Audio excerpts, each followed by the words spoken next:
Tewasnya satu keluarga di sebuah apartemen di Jakarta Utara masih menjadi teka-teki.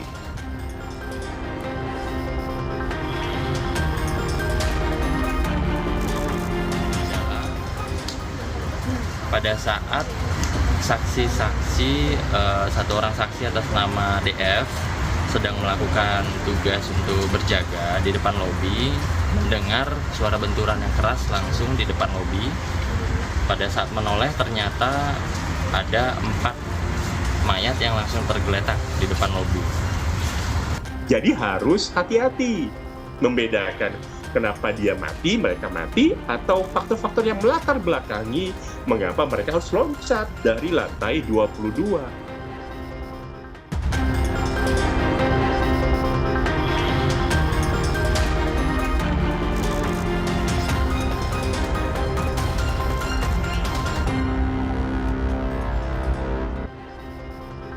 Halo saudara, salam jumpa di Gelar Perkara, saya Vidi Batlolone.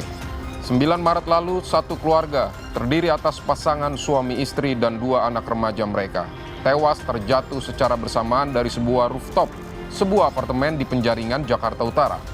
Gerak-gerik para korban sebelum kejadian terekam CCTV. Mulai dari saat 4 korban memasuki lobi apartemen, masuk lift hingga menuju tangga darurat menuju rooftop. Para korban terlihat leluasa memasuki apartemen. Sejumlah dugaan terkait tewasnya satu keluarga ini bermunculan. Apa sebenarnya motif kejadian ini? Kami akan mengupasnya dalam Gelar Perkara pekan ini, teka-teki tewasnya satu keluarga.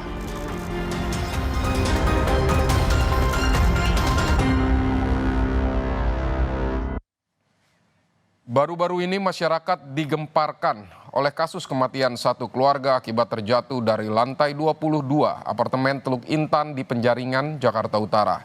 Bagaimana bisa korban jatuh bersamaan dari apartemen? Selengkapnya jurnalis Kompas TV Ursula Putri akan membahasnya untuk Anda. Barengan semuanya apa iya, satu-satu? Barengan, langsung gedebuk gitu. Bunyinya kayak gimana, Mbak? Kenceng sih, orang ini aja sampai getar. Kan sampai bunyi pintunya kenceng banget.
Dari 2 orang tua dan juga 2 anak yang masih remaja. Kira-kira apakah penyebab terjadinya kejadian ini dan apakah motifnya? Selengkapnya bersama saya Ursula Putri dalam Gelar Perkara.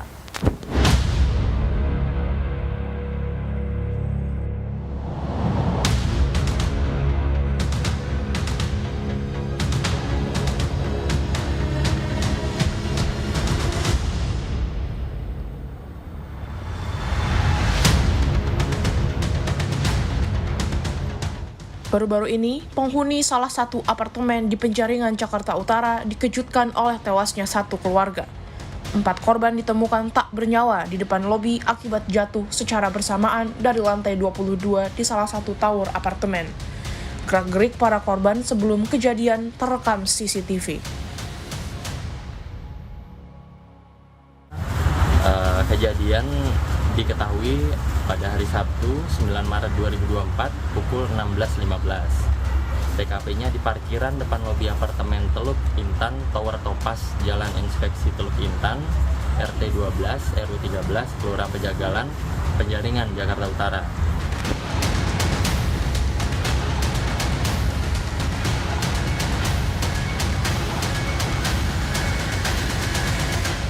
Di kompleks apartemen di Penjaringan, Jakarta Utara inilah keempat korban ditemukan tewas oleh pengelola apartemen. Pengelola apartemen menjelaskan bahwa korban bukanlah penghuni apartemen. Menurut keterangan para saksi, korban memang sempat menjadi penghuni apartemen sekitar 2 tahun yang lalu. Para korban yang tewas merupakan satu keluarga yang terdiri atas ayah, ibu, dan 2 anak remaja mereka. Diketahui, para korban sempat menghuni salah satu unit di apartemen tersebut. Namun, sejak 2 tahun yang lalu, keluarga tersebut tak pernah terlihat. Adapun identitas inisial dari korban ada 4. Yang pertama EA, umur 50 tahun.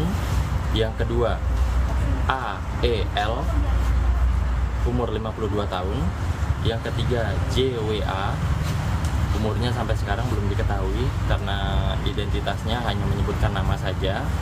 Dan yang keempat adalah inisial JL, ini umurnya 15 tahun. Ada Penghuni sini bukan, bro? Negara sama aja. dulu pernah tinggal di sini, sudah lama tidak tinggal di sini. Berapa tahun Pak Kapolsek udah nggak tinggal lama di sini? Sudah 2 tahun tidak tinggal di sini lagi. Baru hari ini datang langsung kejadian bunuh diri. Kejadian ini bermula pada 9 Maret lalu, sekitar jam 4 sore, 4 korban datang ke apartemen Teluk Intan menggunakan mobil warna silver. Pasangan suami istri, EA dan AEL bersama 2 anaknya, JWA dan JL, langsung masuk ke lobi salah satu tower apartemen. Lalu, para korban masuk ke dalam lift. Di dalam lift, EA sempat mencium kening istri dan 2 anaknya. Kemudian, AEL mengumpulkan telepon genggam milik suami dan 2 anaknya. Setelah sampai di lantai 21, para korban keluar melalui tangga darurat menuju rooftop. Diketahui, AEL ditemani anak perempuannya sempat beribadah di kelenteng yang berada di lantai paling atas apartemen. Sementara AE dan anak lelakinya menunggu di luar kelenteng. Kemudian 16.13.21 para korban jatuh bersamaan di depan lobi. Saya ulangi, 16.13.21 para korban jatuh secara bersamaan di depan lobi apartemen. Tidak ada saksi mata yang melihat secara langsung kejadian ini. Saksi hanya mendengar suara benturan keras di depan lobi apartemen. Pada saat satu orang saksi atas nama DF sedang melakukan tugas untuk berjaga di depan lobi, mendengar suara benturan yang keras langsung di depan lobi. Pada saat menoleh ternyata ada 4 mayat yang langsung tergeletak di depan lobi. Selain itu, saksi lain juga mengaku mendengar suara seperti benda jatuh. Setelah mendatangi lokasi, ternyata ada 4 korban tewas. Bunyinya kayak gimana, Mbak? Kenceng sih, orang ini aja sampai geter. Kan sampai bunyi pintunya kenceng banget. Kayaknya tuh kayak suara barang jatuh. Nggak taunya tuh suara orang. Nggak taunya. Kan di situ banyak anak-anak kan lagi pada minum. Oke. Kelenteng itu ya di atas ya? Itu kalau yang keempat orang ini penghuni atau gimana, Mbak? Dari yang di sini sih bukan penghuni. Katanya dia pernah tinggal di sini sih sebelumnya. Setelah melakukan olah TKP, polisi sempat menyebut motif tewasnya satu keluarga ini. Kita belum menemukan persesuaian dari keterangan saksi, kemudian bukti-bukti petunjuk yang lain, jadi kita belum menyimpulkan ke arah situ. Itu masih dalam kaitannya penyelidikan kita dan penyidikan. Tapi yang pasti motifnya mereka bunuh diri. Meski demikian, polisi belum mengeluarkan pernyataan resmi terkait tewasnya satu keluarga di Penjaringan, Jakarta Utara. Saat ini, polisi masih melakukan pemeriksaan saintifik terhadap DNA dan hasil otopsi para korban, guna mengetahui penyebab jatuhnya satu keluarga ini. Sejumlah dugaan terkait tewasnya satu keluarga terjatuh dari apartemen bermunculan, tetap digelar perkara.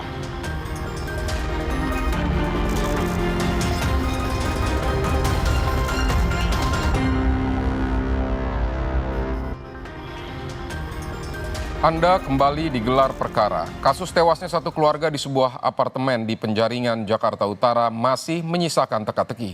Sejumlah dugaan terkait kasus ini pun muncul. Jurnalis Kompas TV Ursula Putri akan mengulasnya bersama para ahli.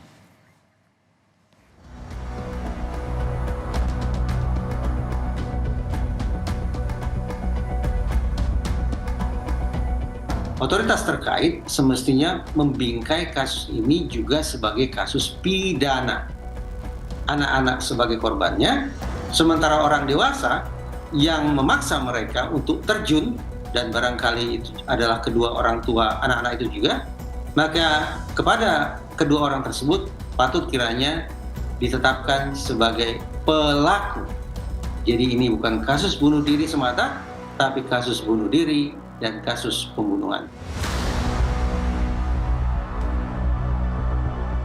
Ini adalah kasus bunuh diri, maka diperlukan sebuah proses penyidikan dan pendidikan sampai terang benderang kasusnya. Tidak boleh berdasarkan asumsi-asumsi. Yang punya hak siapa? Kepolisiannya.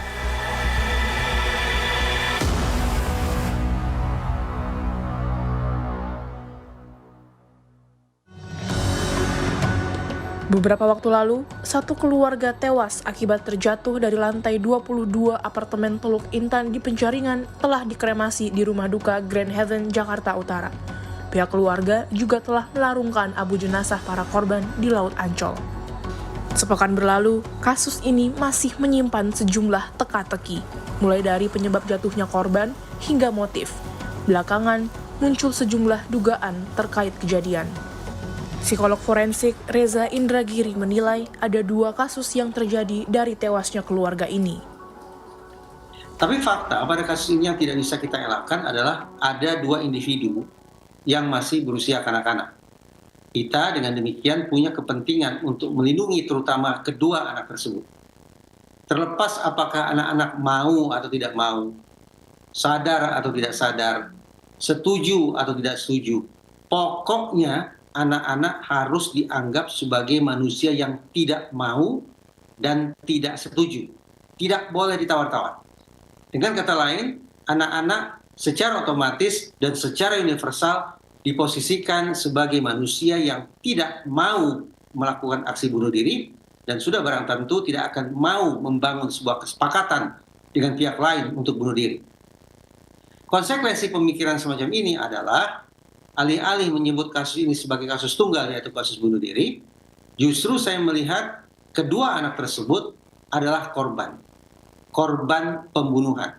Jadi ini bukan kasus bunuh diri semata, tapi kasus bunuh diri dan kasus pembunuhan. Reza menegaskan, kasus ini tidak dapat disebut sebagai kasus tunggal, lantaran diduga ada unsur pidana pada kasus ini. Mereka sekali lagi dipaksa untuk melakukan sesuatu yang tidak mereka kehendaki. Tindakan itu adalah tindakan menghilangkan nyawa. Nah, apa boleh buat? Karena mereka saya posisikan sebagai pelaku pembunuhan, maka otoritas terkait semestinya membingkai kasus ini juga sebagai kasus pidana. Anak-anak sebagai korbannya, sementara orang dewasa yang memaksa mereka untuk terjun, dan barangkali itu adalah kedua orang tua anak-anak itu juga, maka kepada kedua orang tersebut patut kiranya ditetapkan sebagai pelaku. Reza Indragiri pun berharap penanganan terhadap kasus tewasnya satu keluarga dapat dilakukan secara cermat. Tidak sedikit masyarakat, termasuk dari otoritas penegakan hukum sekalipun, yang justru menurut saya tidak tepat dalam memotret kasus ini dari sudut pandang anak. Sehingga serta-merta cara pandang terhadap orang dewasa pukul rata dengan cara pandang terhadap anak-anak. Yang akibatnya adalah mudah bagi kita atau mudah bagi sebagian kalangan untuk langsung menyimpulkan ini adalah bunuh diri satu keluarga. Bunuh diri yang dilakukan secara bersama-sama. Kita perlu meluruskan cara berpikir ketika menangani atau mencermati kasus-kasus ekstrim semacam ini yang menyertakan anak-anak di dalamnya. Agar kemudian apa yang kita perbincangkan atau kita tangani ini juga memiliki efek preventif bagi berulangnya peristiwa serupa di waktu-waktu yang akan datang. Sementara itu, kriminolog Universitas Indonesia Yogo Trihendiarto menilai tewasnya satu keluarga akibat jatuh secara bersamaan dari rooftop apartemen merupakan kasus tunggal. Tidak ada unsur pidana di dalamnya. Ya, kalau menurut saya ini adalah kasus bunuh diri, maka diperlukan sebuah proses penyidikan dan pendidikan sampai terang benderang kasusnya. Tidak boleh berdasarkan asumsi-asumsi. Yang punya hak siapa? Kepolisiannya. Nanti dia bisa menyusun puzzle sampai kemudian terungkap apa faktor penyebab keluarga ini melakukan bunuh diri. Dari telepon genggamnya, bisa ditelusuri bagaimana percakapan WA-nya, bagaimana status sosialnya, bagaimana interaksi antar keluarganya. Itu jadi penting sekali untuk mengungkapkan apa penyebab atau mengapa keluarga ini melakukan bunuh diri secara kolektif. Tidak ada fakta-fakta apakah ada yang mendorong, ada yang sebagainya, apakah orang tua yang mendorong duluan dan sebagainya.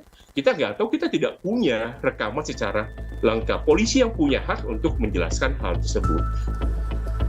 Yogo menduga faktor kondisi ekonomi jadi penyebab kuat tewasnya satu keluarga yang terdiri atas pasangan suami istri dan 2 anak mereka. Tapi dugaan saya adalah tadi kondisi-kondisi anomi tadi, kondisi konsep diri yang gagal menyebabkan keluarga tadi mengambil putusan yang dianggap bisa meringankan beban tadi. Gitu. Profiling keluarga menjadi penting untuk mengungkapkan kasus ini. Kita bisa tanya tetangganya yang terdekat, tanya keluarga besarnya, tanya gurunya dari 2 anak yang masih sekolah tadi. Apakah ada kesulitan membayar SPP misalnya? Apakah terlibat pinjaman online gitu? Ketika saya kesulitan, saya pinjam online, maka bunganya itu menarik saya dalam konteks kekerasan. Saya nggak bisa menangani depresi. Saya nggak bisa akses buat bayar layanan psikiatri. Mahal. Informasinya baru sedikit-sedikit tuh ke tetangga apartemennya ditanya. Saya memberikan bantuan uang 3 juta, istrinya menangis. Rumahnya berantakan gitu. Itu nggak dipinjamkan, tapi diberikan uang. Dari indikasi itu saja menunjukkan bahwa ada kesulitan-kesulitan ekonomi yang dialami dalam keluarga tersebut. Namun, saat ditemukan, tangan para korban diketahui dalam keadaan terikat satu sama lain. Apakah ini menunjukkan adanya tindak pidana?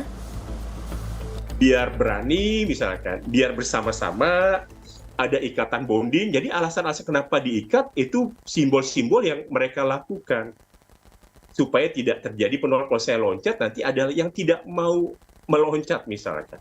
Jadi alasan-alasan itu sebenarnya adalah hal yang kalau mereka hanya berempat, tidak ada orang lain, itu mekanisme mereka ya tadi, sebagai ikatan, simbol-simbol apakah mereka menunjukkan kepatuhan pada orang tua. Kalau ditanya konsensus ya nggak mau ada anak yang mau ikut bapak ibunya meninggal, tapi anaknya kan mengikuti pola keluarganya sehari-hari. Yogo menyebut polisi masih mengumpulkan bukti-bukti dan fakta guna menyimpulkan motif kasus ini. Jadi dilihat dulu semuanya. Nanti disusun dengan puzzle yang bisa menyimpulkan mengapa korban akhirnya melakukan tindakan bunuh diri. Jadi harus hati-hati membedakan kenapa dia mati, mereka mati, atau faktor-faktor yang melatar belakangi mengapa mereka harus loncat dari lantai 22. Jadi beda ya, penyebabnya apa sih? Gitu. Nanti akan kelihatan. Dia lagi menyusun puzzle mereka. Jadi tidak semudah yang dibayang, udah ada CCTV-nya kok, udah kelihatan. Simpulkan aja, nggak bisa. Banyak pihak menanti kasus tewasnya satu keluarga yang terjatuh dari apartemen segera menemui titik terang. Sejumlah dugaan yang muncul akan terbukti saat polisi mengungkap kasus ini. Jadi untuk menyatakan itu bunuh diri, pembunuhan, maka diperlukan bukti-bukti yang mendukung pernyataan-pernyataan tersebut. Saya sebagai orang yang tidak terlibat dalam penyidikan tidak bisa berasumsi itu adalah bunuh diri, itu adalah pembunuhan. Tapi kita tetap menunggu wait and see dari bukti-bukti yang dilaporkan oleh pihak kepolisian. Hingga saat ini, kasus kematian sebuah keluarga di Penjaringan, Jakarta Utara masih menyimpan teka-teki. Banyak orang yang ingin mengetahui motif sesungguhnya dari kasus ini. Saya Ursula Putri, sampai jumpa di Gelar Perkara pekan depan. Saudara, 6 rumah dibobol maling saat penghuninya sedang sholat tarawih di masjid. Saksikan liputannya usai jeda.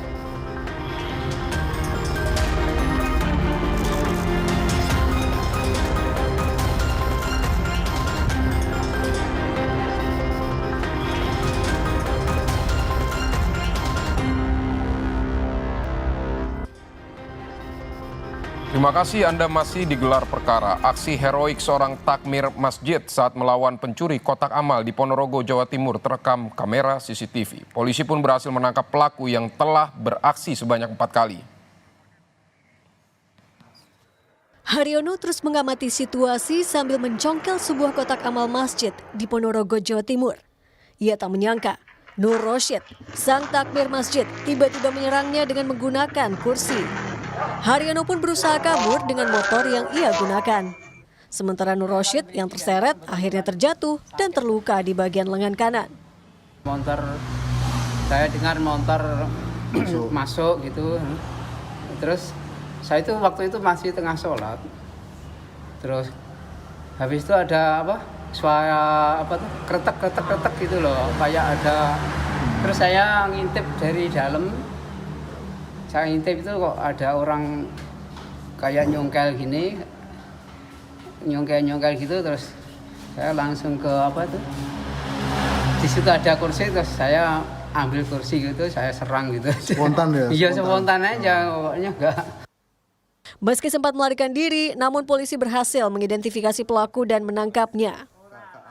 Pulang ke rumah, kami melaksanakan penggerbekan bersama tim Kanit Kanit Reskrim kami beserta tim, kemudian menangkap pelaku, diamankan di Polsek Sukoharjo. Hasil penyelidikan diketahui pelaku telah beraksi mencuri isi kotak amal sebanyak 4 kali. Kini Haryono pun mendekam di penjara untuk mempertanggungjawabkan perbuatannya. Hendra Setiawan, Kompas TV, Ponorogo, Jawa Timur. Saudara, di Depok, Jawa Barat, 6 rumah warga dibobol maling saat ditinggal ibadah sholat tarawih. Salah satu korban bahkan alami kerugian sampai puluhan juta rupiah.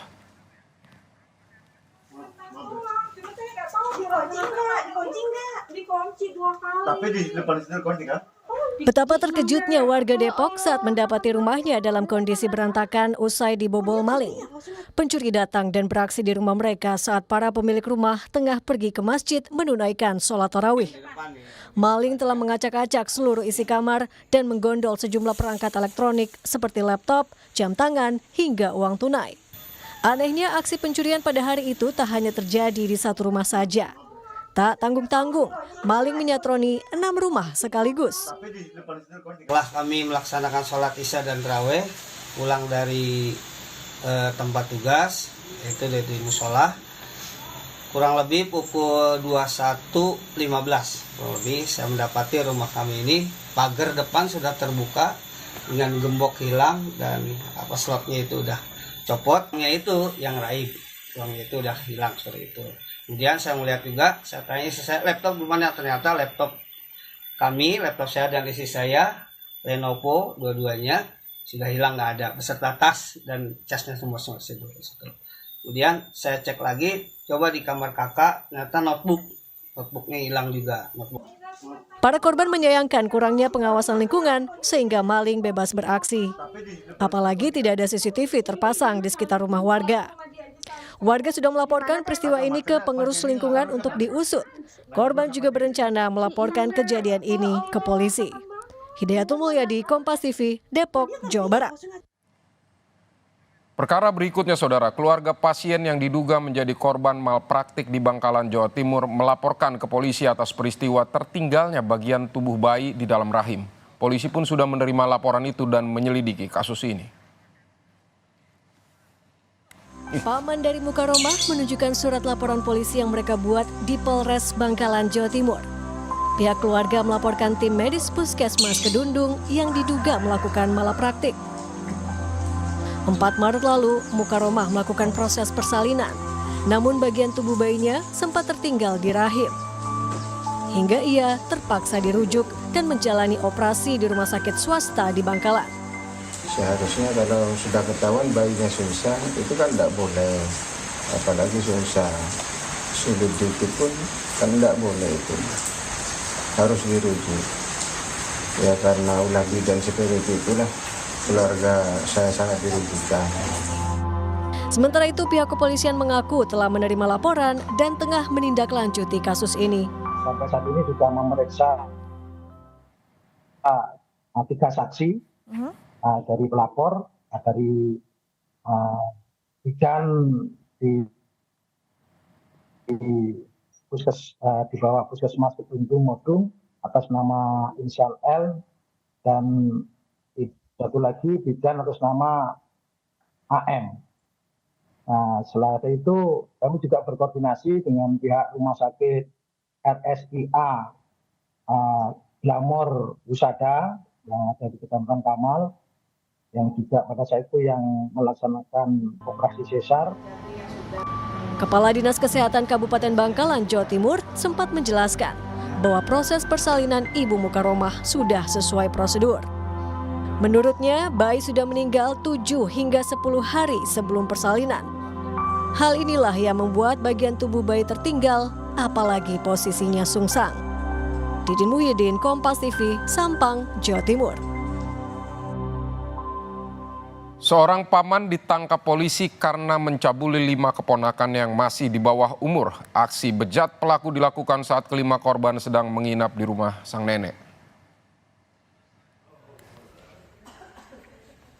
Pelaku pencabulan terhadap 5 anak di bawah umur ini tidak berkutik usai diringkus Satuan Unit Perlindungan Perempuan dan Anak Polrestabes Palembang. Menurut keterangan polisi, pelaku melakukan aksi bejatnya di rumah mertua pelaku atau rumah nenek kelima korban. Pelaku tega mencabuli kelima keponakannya dengan berpura-pura mengolesi krim anti nyamuk. Kelima korban yang menyadari aksi bejat pamannya pun melaporkan kejadian tersebut ke polisi. Menginap di rumah nenek. Nah, si pelaku ini kebetulan tinggal di rumah yang sama. Si korban 5 orang ini tinggal dalam satu kamar, tidur malam, si pelaku mengendap-endap masuk dalam kamar. Kelima korban, 5-limanya sudah dicabuli oleh pelaku, jadi korbannya ada 5, sepupu ini. Karena korban setelah dicabuli kan sadar kelima-limanya dan saling melihat. Jadi korban adalah saksi, saling bersaksi. Usia korban antara 14, 15, 16. Kini pelaku harus bertanggung jawab atas perbuatan bejatnya. Polisi menjerat pelaku dengan Undang-Undang Perlindungan Anak dengan ancaman hukuman 15 tahun penjara. Yudi Kiswanto, Kompas TV Palembang, Sumatera Selatan. Selanjutnya, saudara, seorang kakek yang berusia 60 tahun ditangkap polisi karena perkosa anak di bawah umur di indekosnya di Sidoarjo, Jawa Timur. Modus sang kakek diketahui dengan mengajak korban bermain pocong-pocongan. Seorang kakek berusia 60 tahun kini menjadi salah satu tersangka dari total 6 kasus kekerasan seksual dan pelecehan seksual yang ditetapkan oleh Satreskrim Polresta Sidoarjo. FE, warga Kecamatan Taman Sidoarjo dengan tega melakukan kekerasan seksual terhadap anak berusia 15 tahun yang merupakan tetangganya. Kasus ini terbongkar usai korban melaporkan aksi FE kepada kedua orang tuanya dan melapor ke polisi. Dalam melakukan aksinya, tersangka mengajak korban untuk bermain pocong-pocongan. Di saat itulah, tersangka melakukan kekerasan seksual terhadap korban. Si tersangka ini memanggil korban untuk diajak ke kosannya. Setelah di dalam kos-kosan tersebut, dia bilang bahwa ayo main pocong-pocongan. Nah, setelah itu dia main pocong-pocongan, dia sebagai pocongnya yang tersangkanya. Lalu si korban ini dia tidur-tiduran. Akhirnya setelah itu dia sudah jadi pocong, akhirnya melakukan perbuatan cabul terhadap korban. Atas perbuatannya, kakek berinisial FE bersama dengan 5 pelaku kekerasan seksual lainnya dijerat dengan pasal tentang perlindungan anak dengan ancaman hukuman maksimal 15 tahun penjara. Jack Robi, Kompas TV, Sidoarjo, Jawa Timur. Diduga saling ejek di media sosial, 2 kelompok remaja perempuan di Palembang, Sumatera Selatan terlibat baku hantam di jalan raya. Aksi baku hantam yang sempat direkam salah satu kelompok kemudian viral di media sosial. Aksi baku hantam antara 2 kelompok remaja perempuan ini terjadi di Jalan Kiai Haji Azhari pada Minggu sore kemarin. Video dengan durasi 28 detik itu mempertontonkan perkelahian 6 remaja perempuan dari 2 kelompok berbeda. Sementara remaja yang lain hanya menonton perkelahian. Namun video ini tidak bisa kami tayangkan utuh karena untuk melindungi identitas para remaja yang diduga masih di bawah umur dan juga karena mengandung unsur kekerasan. Aksi perkelahian ini baru bisa dilerai setelah ada warga yang melintas di lokasi tersebut. Diduga perkelahian terjadi lantaran dua kelompok itu saling ejek di media sosial hingga berujung keributan. Salah satu warga sekitar membenarkan adanya peristiwa perkelahian tersebut. Namun warga tidak mengetahui apakah remaja tersebut tinggal di sekitar lokasi kejadian atau tidak. Kenal lah kita. Kenal kami. Dengan si yang budak ubah lah. Kating kenal ya, bukan orang sini. Bukan. Itu Di mes bae. oh di mes bae. Waktu kejadian ada gitu. Ndak kate aku. Memang tidak kati gitu. Ya. Ada tapi di dalam, tapi tidak tahu mana ada kejadian di luar. Tahu-tahu jenguk darah dia lah di situ. Ada darah ya. Sementara, unit PPA Polrestabes Palembang telah mendatangi lokasi kejadian untuk meminta keterangan saksi. Yudi Kiswanto, Kompas TV, Palembang, Sumatera Selatan. Saudara, sepasang suami istri di Bondowoso, Jawa Timur ditangkap polisi karena diduga mencuri kambing tetangga. Pelaku yang adalah pedagang sate nekat mencuri karena kesulitan membayar cicilan kredit.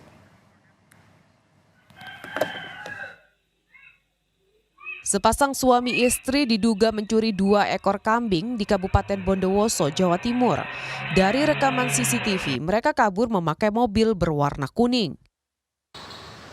Polisi akhirnya menangkap kedua tersangka berinisial FW dan K.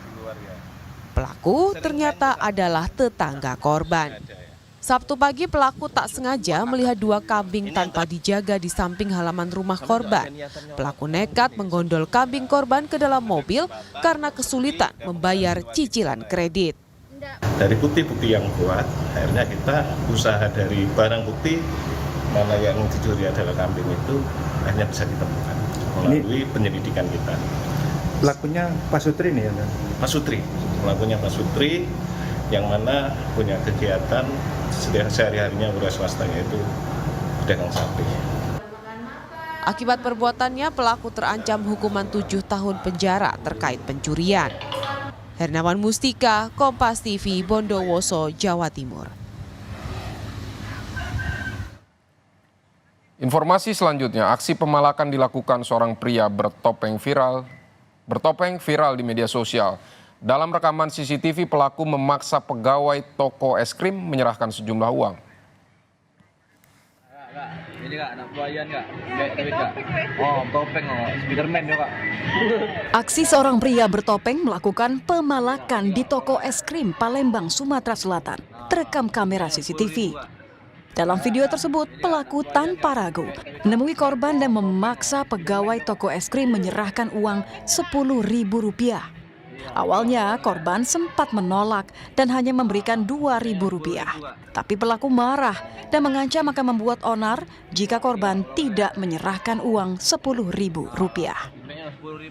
Menimbulkan keresahan karena pelaku melakukan pemalakan berkali-kali, pihak toko es krim lantas melaporkan pemalak bertopeng ke pihak kepolisian.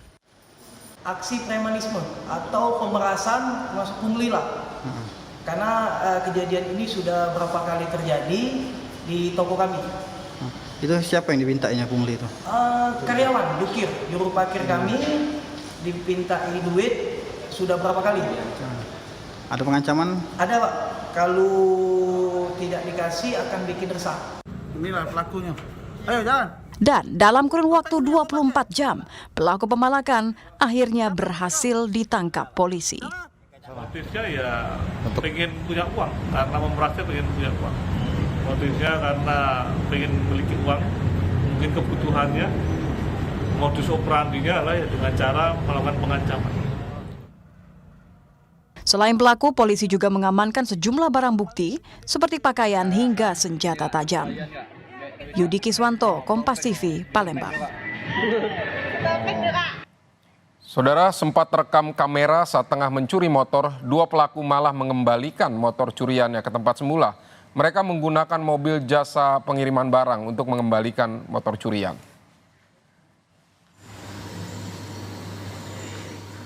Ini merupakan rekaman CCTV saat 2 pencuri mengambil motor milik korban di sebuah area parkir hall bulu tangkis di Tangerang Selatan, Banten. 2 pencuri itu lantas membawa kabur motor korban pada Jumat malam. Sementara korban tengah asyik berolahraga bulu tangkis di dalam hall.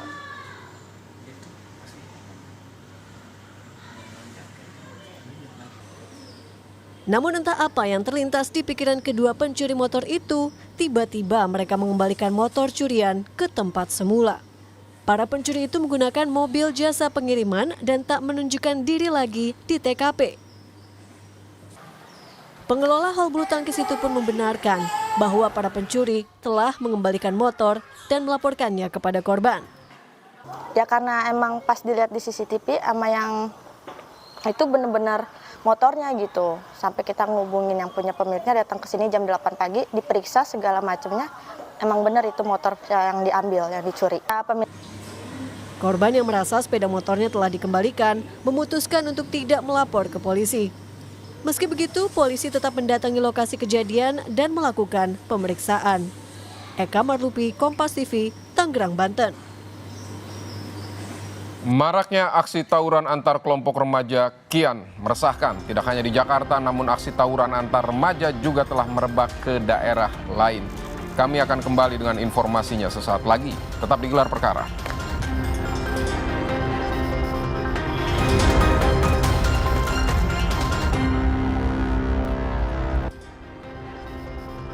Saudara, kami telah mengumpulkan sejumlah perkara dalam sepekan yang terjadi di tengah masyarakat. Di antaranya aksi tawuran yang kian marak di kalangan pelajar, baik di Jakarta maupun di daerah. Berikut ini kumpulan perkara yang kami gelar untuk Anda.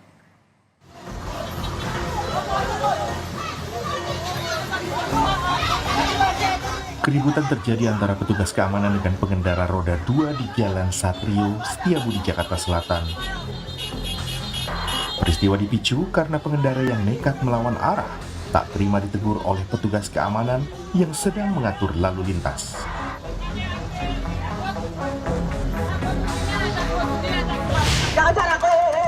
Jangan terlalu nih,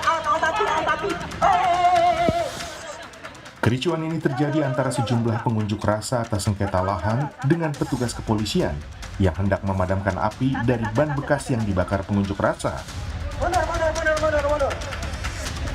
Ini sebagai bentuk kemarahan kita. Kericuan yang terjadi di depan kantor Mahkamah Agung ini mereda setelah para pengunjuk rasa hendak membubarkan diri.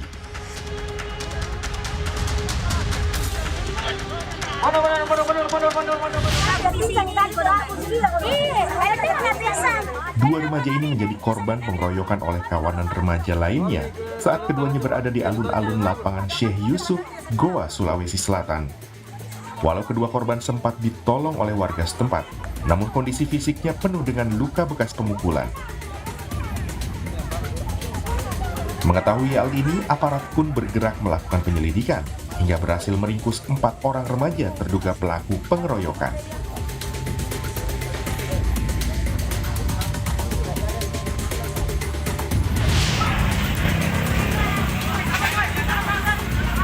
Sekelompok remaja ini terlibat aksi tawuran di Jalan Parung Jaya, Kecamatan Karangtengah, Kota Tangerang, Banten. Menurut warga, meskipun aksi tawuran ini baru pertama kali terjadi, namun aksi kelompok remaja ini sangat meresahkan warga sekitar. Warga berharap polisi bisa melakukan patroli di lokasi tersebut untuk mengantisipasi hal yang tidak diinginkan.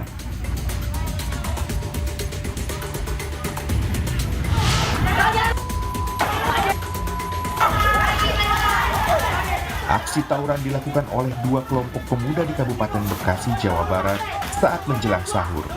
Kedua kelompok pemuda tersebut saling serang menggunakan sarung dan sajam.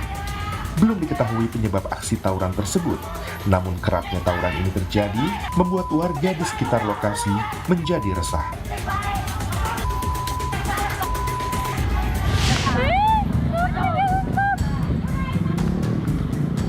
Sejumlah pemuda diduga geng motor ini nekat menyerang rumah salah seorang anggota kepolisian di Jalan Yosudarso, Ujung Bulu, Bulukumba, Sulawesi Selatan. Tidak diketahui motif dari penyerangan ini, namun pihak kepolisian telah meringkus 2 orang pemuda yang ikut dalam aksi penyerangan.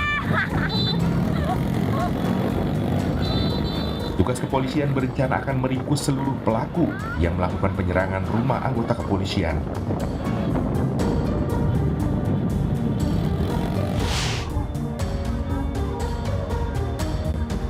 Dua kelompok remaja ini melakukan aksi tawuran tepat di depan masjid di Jalan Keramat Jaya, Koja, Jakarta Utara.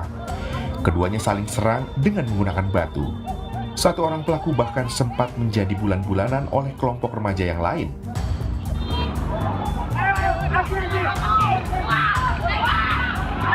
Menghindari hal yang tidak diinginkan, pihak pengurus masjid langsung menutup gerbang halaman masjid.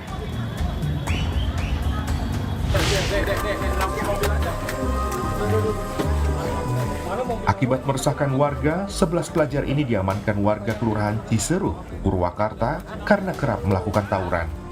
Warga yang kesal bahkan terus berkerumun dan mencari pelajar lain yang melarikan diri. Menurut warga, puluhan pelajar sebelumnya terlibat tawuran di sekitar pemakaman hingga mengganggu dan meresahkan warga sekitar. Para pelajar ini berasal dari sejumlah sekolah tingkat SLTA di Purwakarta.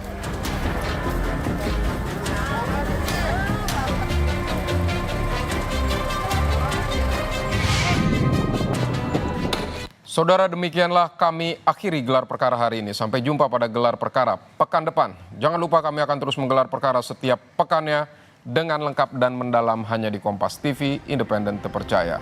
Saya Vidi Batlolone pamit. Sampai jumpa.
Jadikan